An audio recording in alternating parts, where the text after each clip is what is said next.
Do you know how to use the rule of thirds? The rule of thirds is a safety rule to avoid running out of gas while we are diving. This rule basically comes from cave diving. That means that we use 1/3 of the gas supply to get in, 1/3 to get out, and we keep 1/3 as a reserve. This reserve is meant to be there in case that we, in the maximum point of penetration, we need to share gas with our body to get both out of the cave in that point.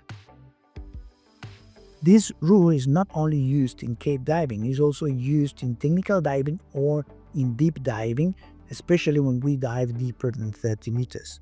So how we do calculate the thirds?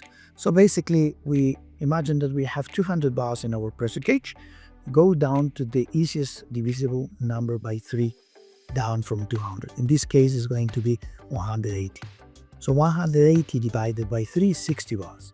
So 60 bars is the amount of gas that we have for the first start for the penetration side back.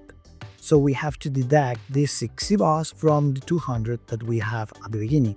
So 200 minus 60 bars, that will be 140 bars.